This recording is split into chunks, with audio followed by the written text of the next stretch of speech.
Okay, so it is Monday, July 2nd.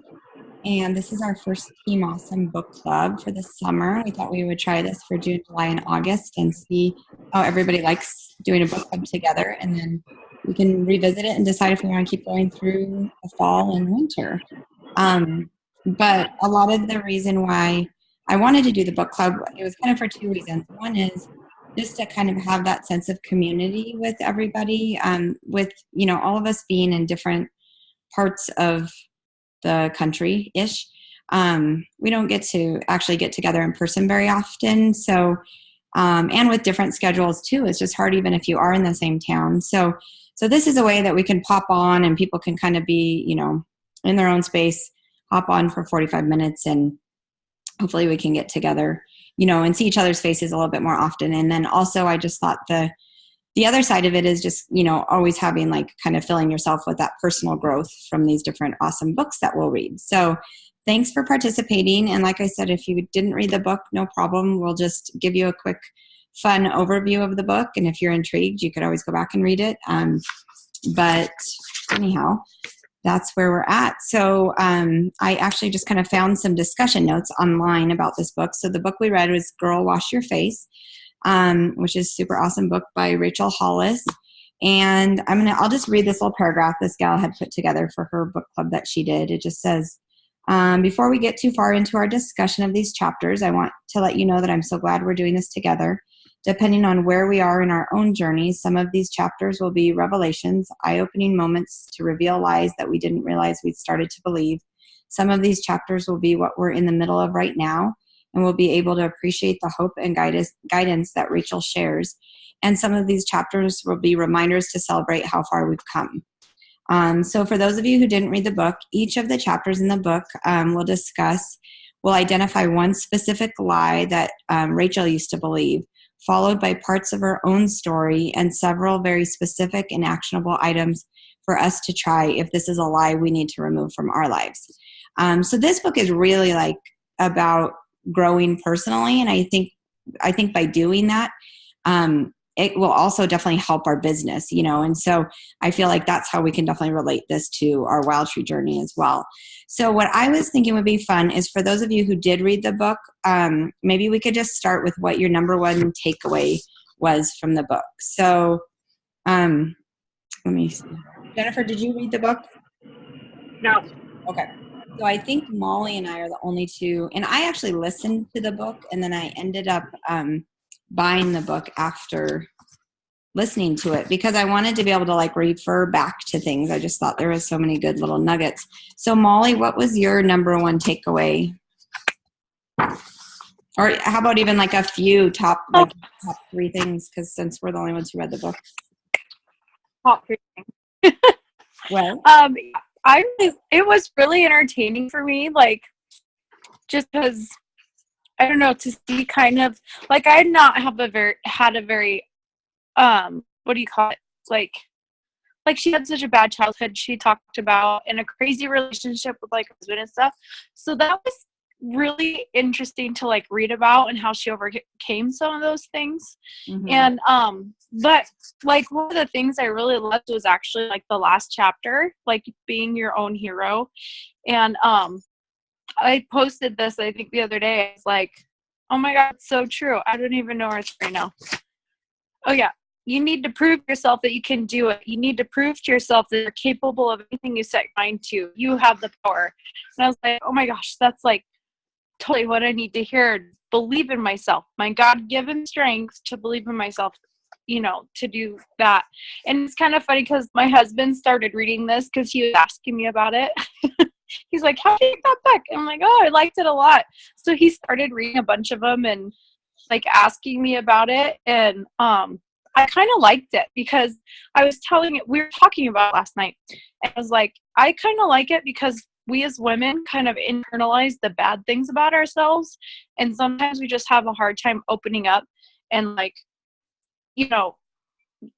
guess opening up about our weaknesses and kind of blaming ourselves for things when we really don't have to. And so I really liked that about the book, how it said, this is a lie.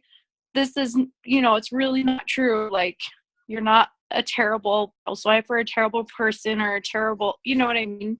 Mm-hmm. A terrible mom. And I liked how she, was really open about that. I said, because really women, we like to talk to people, we like to socialize, but we don't really like to admit when we're wrong or admit when we're weak in something, or you know what I mean? So I really liked that part of it. I really liked that part of it. I like all of that, everything that you said. And then sometimes even just like on a personal level, a lot of times I feel like, I actually was telling my husband this last night. I'm like, I can't always be the cheerleader for everybody all the time. Like, and meaning specifically more like in our home. And I'm like, sometimes I'm just tired. Like you as a mom, I think, your kids don't mean to and your husband doesn't mean to, but I think sometimes you get taken for granted as a mom and wife because you're always going to be there. You know what I mean? Like they know you're going to be there. And I'm like, gosh, sometimes I feel like I'm running. I mean, and I actually felt like this last week. I was like, I felt like, gosh, I feel like I'm just trying to please everybody. And I can't necessarily please all of them, like meaning my husband and kids at once, So then I'm like, somebody isn't happy with what I'm doing. And I'm just like in my head, like I'm trying to make all of you happy, but like, you're not all happy with the same thing that I'm choosing. Like, yeah, I want to be there with you, Allie, having fun in Missoula. And then Emmy might be feeling jealous. And then Jim's just sad that I'm not home, or whatever. And I'm just like, oh my gosh, like you can't just be everything for everybody all the time. We need a break. And I think that's just moms feel like that a lot. And it's just because we really want to do a good job, and we love our family and stuff. But every once in a while, I think we need to remind not only ourselves, like we are doing a good job, but also like maybe let the people around us know, especially when they're, your kids are 20 and 23, you could be a little bit more like adult and have these conversations with them. But it's important that they know. I think even at a young age, like mommy has feelings too. And like, sometimes mommy needs to take care of mommy. You know what I mean? It's not always about like, you can't do, and I mean, I know Andy, you're nodding because I know why you're nodding. And it's like, you can't be everything to everybody and never ever take care of yourself. Like you can't be the best version of yourself and always give, So I think it's important that we know we have permission to like take care of ourselves. And even more than permission, like if we want to do the best job at being a mom and wife and, even in our Wild Tree business or whatever, we can't do that without taking care of ourselves. So anyways, it was kind of cool. Yeah. There's just so much great about this book. I totally recommend you guys to grab it if you haven't read it. So I know the thing that Molly just mentioned, I'm looking in the book kind of where that chapter was, and she said, something Rachel said was, it was a profound realization in my life. I had pushed myself to do something I never thought I could be capable of, and it lit a fire within my soul. And this was actually just, I think she ran a marathon or something, but like, it was just, I thought that was a really cool line. I'm going to highlight it so I remember that it's there. It's just like I pushed myself to do something I never thought I could be capable of. So that's something I feel like we can use in our goal setting and just, and I like how she finishes with, and it lit a fire within my soul, my own soul. So like when we, have goals and set our minds to something and you push yourself out of your comfort zone to make things happen, like how not only did you accomplish that goal, but like that's a big breakthrough moment in your life and in your business for like your confidence and stuff moving forward. So, yeah. So anyways, and then I was just going to share, I know, Molly, that this was one of your takeaways too, because you mentioned it earlier on, but she talks a lot about breaking promises to yourself, that we always we're the first ones we break promises to. So, and it might be something like, okay, I'm going to start going to the gym, next week. I'm going to hit it hard. I'm going to start on Monday. I'm going to go 5 days a week and commit to doing this. And then something comes up and it's always like we take second place. And part of it might be because we put other people first, but part of it also might be because we give in to like something else that feels easier. You know what I mean? Or like you might want to do instead. It sounds more desirable which is, so it's kind of like a double thing. It's not only like you might be giving into, hi, Holly. Hi. You might be giving into other people's like, what they want you to do, specifically probably like your husband and kids is what's going to come up first. And maybe even doing favors for people. So, but then the other side of it is you might be giving into like Mr. Mediocrity that's telling you like, oh no, just take a break, start later, that kind of a thing. So I'll just read you the little section I highlighted about this, and then I'll just go through this little reading guide that I found. So I know that blowing off a workout, a date, an afternoon to organize your closet, or some previous commitment to yourself doesn't seem like a big deal, but it is. It's a really big deal. Our words have power, but our actions shape our lives. That was a quote that I really loved. Our words have power, but our actions shape our lives. If you choose today not to break another promise to yourself, you will force yourself to slow down. You cannot keep every commitment, promise, goal, and idea without intentionality. If you recognize that your words have power and that your commitments carry covenant weight, you won't agree to do anything so easily. You'll have to ask yourself if you really, truly have time to meet that friend for coffee this week. You'll have to decide if working out 4 times before Sunday is a real possibility, or if it's more realistic and achievable to commit to 2 beast mode sessions and then 1 power walk with your neighbor. You'll slow down and think things through. You won't just talk about a goal. You'll plan for how you can meet it.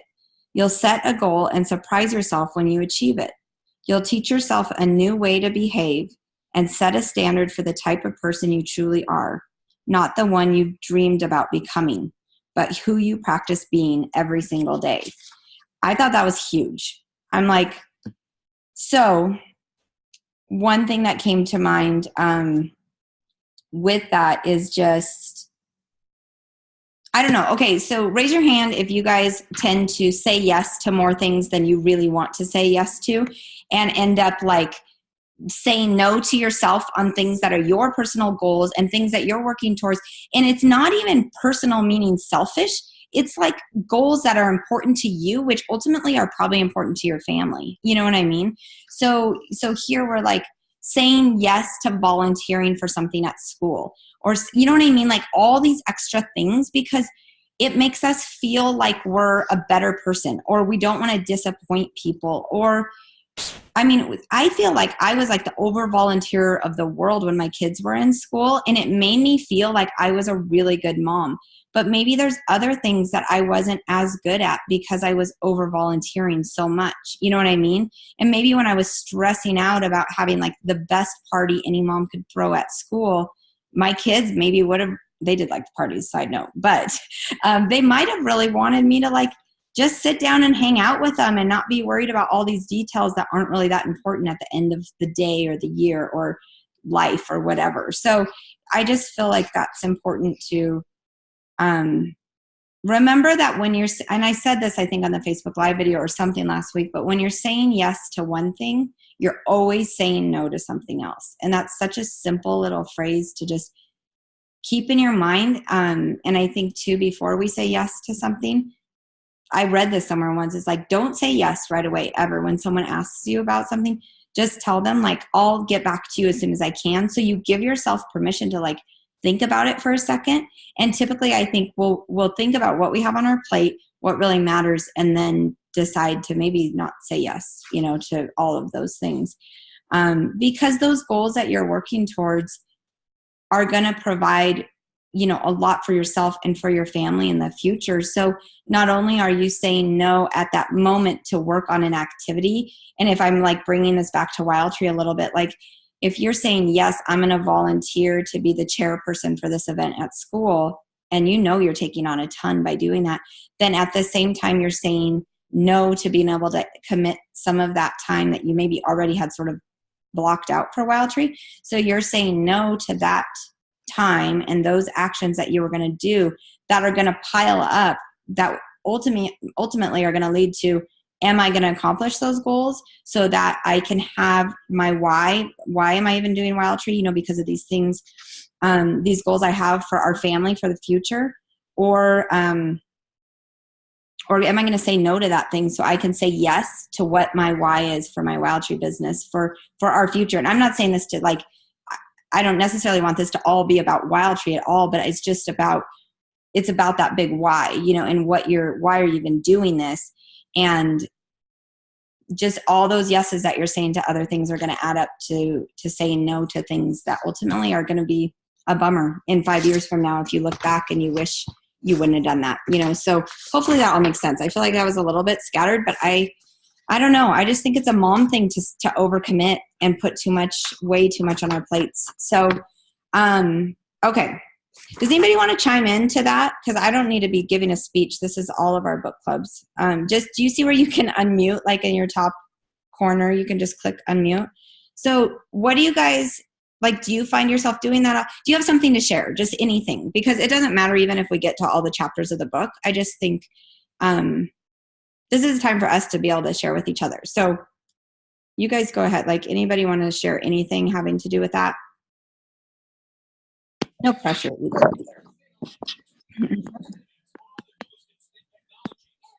The volunteering, I'm feeling that right now because I volunteered to be the apparel person for the booster club for my son's high school. Yeah. And so why are you volunteering for it? Like, truly down deep, why are you volunteering? Because I wanted to do it. Yeah. And it doesn't, I met with a lady today, so it hasn't taken up too much time yet. So we'll see. This is just my first go around at it. Yeah. So. Well, and maybe you can just decide that you're going to be really strong about the amount of time that you can put into it. Mm-hmm. And when somebody is like reaching out like, hey, Annette, we need this or that, or when are you going to be doing whatever, you say, I'll totally get back to you. Like, I've decided, like, I'm just throwing something out there.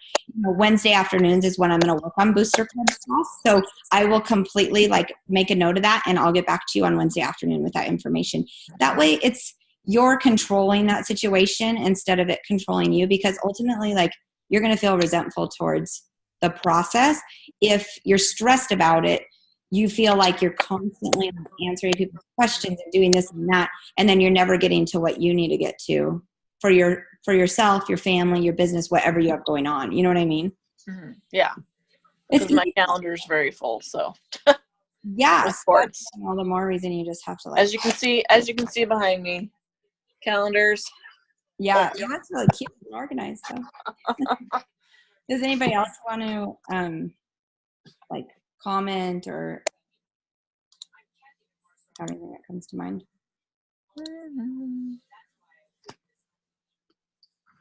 Okay. My daughter is 5, and on her Mother's Day thing, 2 things struck me. One was that she had great insight.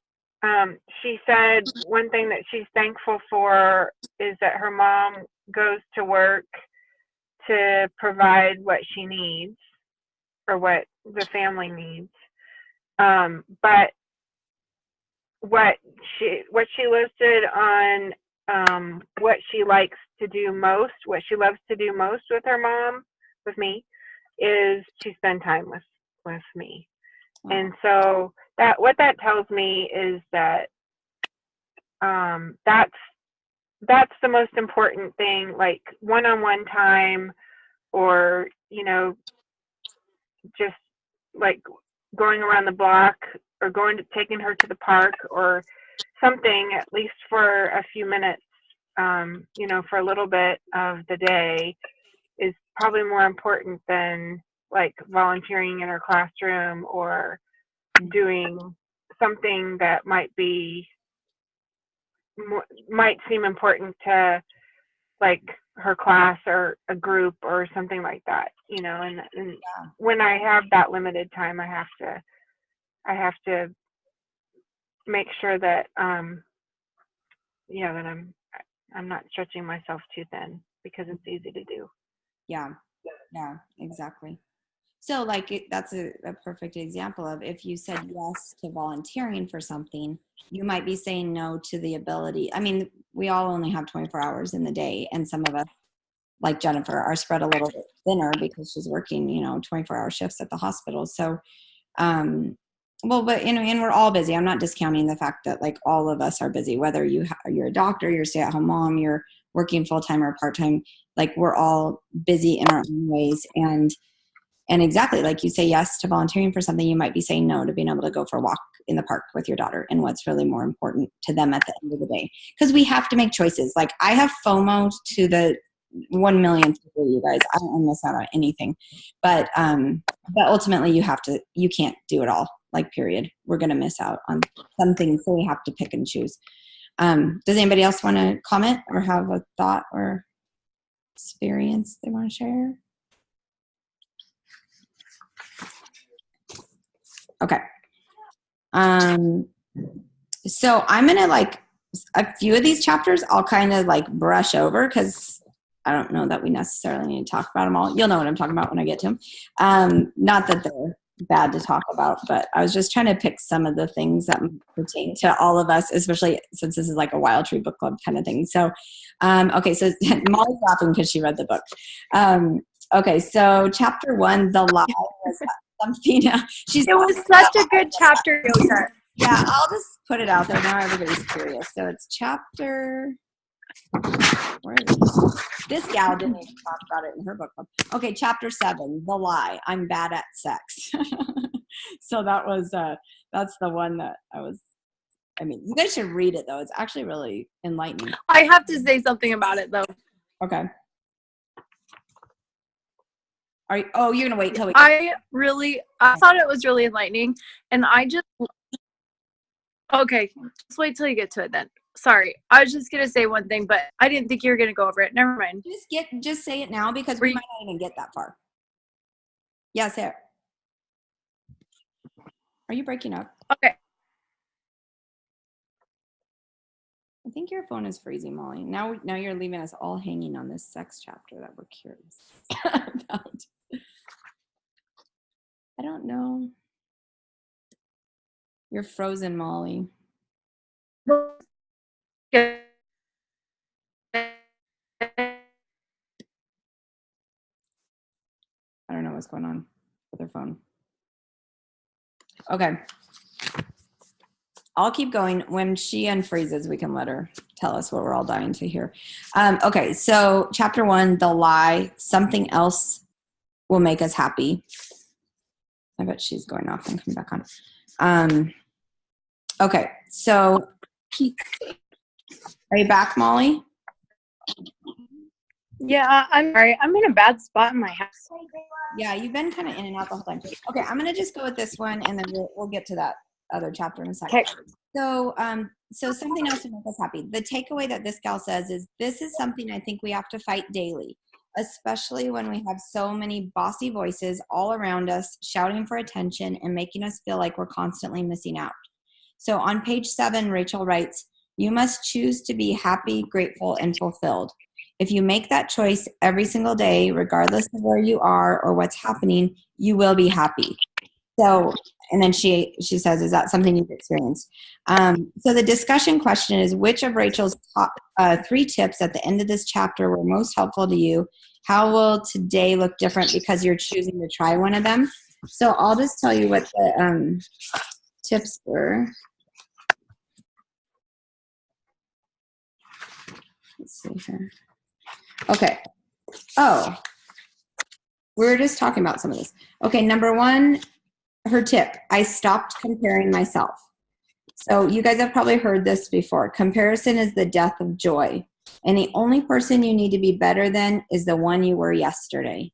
I think that's really, really powerful. The only person you need to be better than is the one you were yesterday. So don't compare yourself. And when it comes to Wild Tree stuff, I like to use other people's awesome successes as just a motivation to myself. You know what I mean? Because it is, you feel like, okay, there's a little friendly competition out there. But mostly, don't beat yourself up that you're not in the same place as someone else. You just want to continue to grow yourself, okay? And next month's book, or this July's book, is going to help you to click butt and take names in that, so don't even worry about it. Okay, number 2, I surround myself with positivity. Or I surrounded myself. These are the things she did. At the end of each chapter, she says things that helped me. So number 1 was I stopped comparing myself. Number 2 is I surrounded myself with positivity. You become who you surround yourself with. You become what you consume. If you find yourself in a slump or feel as though you're living in a negative space, take a good hard look at who and what you see every day.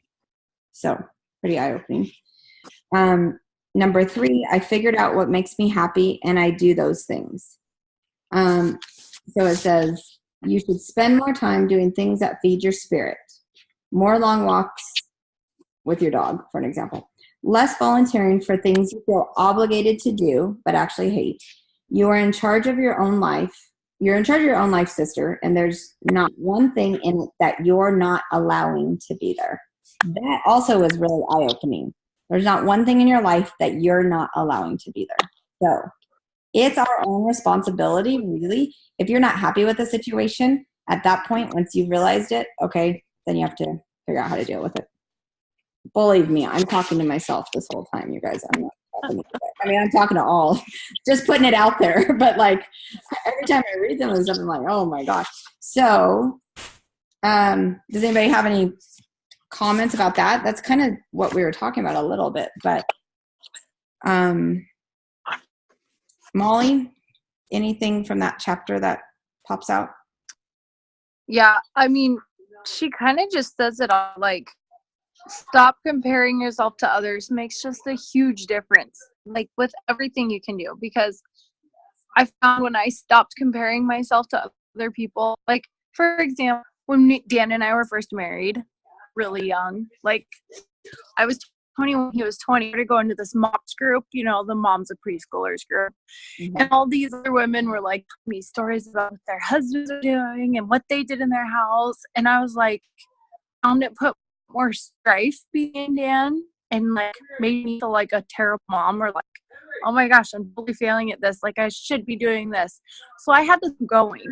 And it was actually one of the best decisions I made. I got a good stuff out of it, but I was comparing myself so much to everybody and then wanting to live up to it.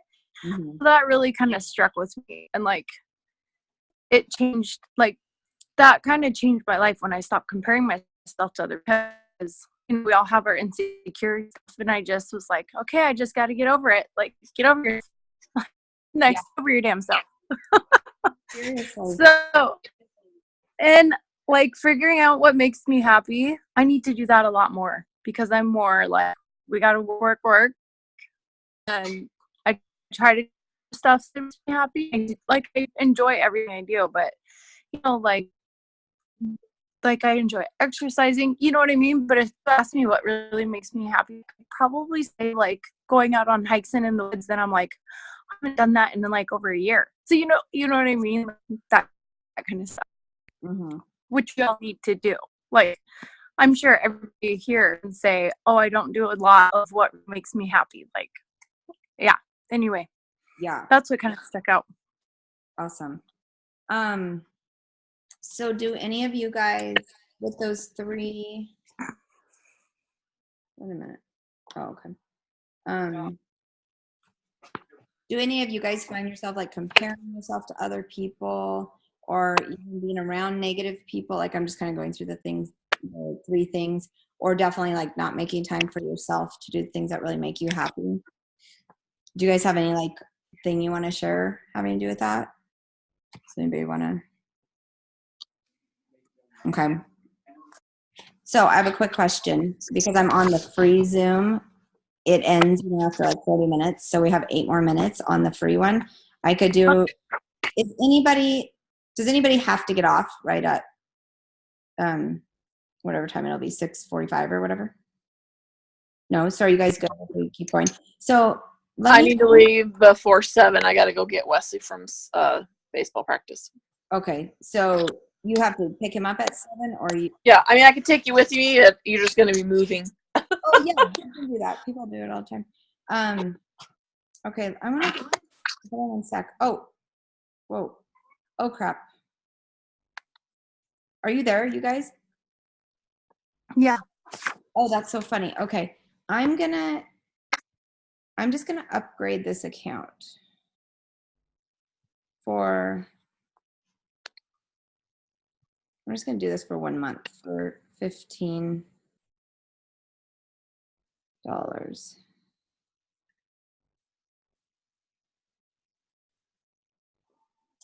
And then we won't have to worry about this happening again.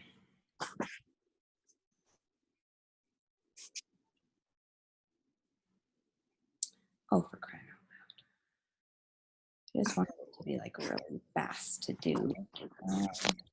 Our weekend fill time. Holly, I want you to share your success with your call today, if you want to. Yeah, please. You guys keep talking while I'm just filling this out really quick. Well, I trying to work on getting. Well, I already have my first recruit, but like she kind of just fell into my lap, so that was pretty exciting. However, I did another party on Saturday, and I have another nurse that I believe is starting to sound pretty optimistic. So I had a chat with Molly this morning to kind of calm my nerves and help me figure out what I needed to say to her when I gave her a call today and whatnot. And so when I gave her a call, I just kind of touched base with her to see what her thoughts are and see where her mindset is and stuff. And after everything, she sounds pretty positive and pretty open, and she does want to hear a little bit more information. And I told her that it'd probably be best if we did like a 3-way call with Molly, so that if there's anything I'm missing, that my recruiter could help me answer those questions. So we've got that call set up for Thursday evening, and hopefully I'll get another recruit going. Oh my gosh. And you know what that means? To recruit means you are on your way to team leader. Yeah. Awesome. I'm so I happy. was just so excited. She messaged me this morning. She's like, "Oh my goodness, I'm so nervous. I don't know what to say. I don't know why." And I'm like, "No, you're totally fine. You're so good. It's okay." Yeah. Yeah, I was super funny excited for you. You did awesome. It's funny how we blow things out of proportion in our minds, before you can bite the bullet sometimes. Mm-hmm. Yeah. Oh my gosh. That's exciting. That's so awesome. Yeah. Okay. Well, since we're talking about other stuff for a minute, do you want to tell about the sex chapter real fast, Molly? Oh, yeah. Well, okay. Time out. Let me shut my door. Well, I'm gonna get real interested. Is it how deep are we gonna go here? Because I have my 16-year-old down here playing video games. Oh, not deep. I just really appreciated because just society in general, like, just plays out sex to be so stuff, and I really just appreciated how she took it to scripture and kind of, because like I just battled that with myself. I'm sure everybody has, but I like that she kind of centered on scriptures that you read, to kind of center yourself on God made this and it's not bad. Like, because I've been working on that marriage, like, it's not bad. Mm-hmm. And to like reinforce different things about the positive thing, it's good for marriage and that kind of stuff. So anyway, it was like a little opening that way because I was just really I don't know what the word is, like kind of relieved to read it and see the preferences, just because I think we need more of that in our society besides all the garbage that you see on media. So I was really appreciative that was in there. I was just gonna say that. Yeah, no, and I think that's true. I think sex has its own, like, whatever. I don't even know. Like, either you want to be perfect or you feel like you don't know if that's okay or this. I mean, I don't even know to get into all of it. But you know what I'm saying? Like, yes, society does kind of confuse people. And especially imagine like the teenagers and stuff and what they're seeing and different things going into it. But I did like how the thing, you guys, that's so cool about this book is she has everything that everybody could be embarrassed to say. You know what I mean? And I'm like, wow, like that takes some balls to like write that in a book, you know, and publish it in hopes that you're encouraging somebody else, you know, that this would, and she'll just say, I mean, you might have this like perfect sex life. Good for you. Awesome. You can skip this chapter if you want, but somebody out there might need like a little encouragement in one of these areas. And these are things that came to her heart that she wanted to share about. So, anyways, okay. So thank you for that, Molly. Moving on to chapter 2. So there's only 9 chapters, by the way, so we can get through this. The lie. I'll start tomorrow. This is funny because this is so true. Now, I did pay for that upgrade, and it's still telling me less than 1 minute. So I don't know if it kicks us off, you guys. Then just click back on that same link, and then we'll just be back on again. Okay? Because I guess I could have done that before. I didn't know if we'd be done by the time this ended. Okay, so the lie, I'll start tomorrow. The takeaways this guy put was later has turned into a new 4-letter word. Guess what happens? Later never arrives. Rachel's quote on page 14 really made me think. When you really want something, you will find a way. When you don't really want something, you'll find an excuse. How does your subconscious know the difference between what you want and what you only pretend to want? It looks at the history of how you've tackled similar things in the past. When I'm motivated, truly motivated, I'm on fire. When it feels hard or like I'll probably fail, later is my favorite day of the week. I'm like, this is so crazy. Like, it's so true. And this is actually like a scientific thing of where your subconscious remembers. It's like me going to the gym, and I'm not very good at being consistent. I go most of the time, but pretty soon something always can come up. It's not that I don't want to be in really, really awesome shape. It's that I just don't, something about going to the gym, there seems like there's always something else I might rather do than go to the gym. So my subconscious reminds myself that I should probably be doing something else. Fortunately for me, I really like doing Wild Tree, so I don't have a really hard time to stop Wild Treeing for my husband. So that it's, you know, so that's not a hard thing for me. But maybe I trained my brain to make myself do the actions that had to be done. I'm not sure.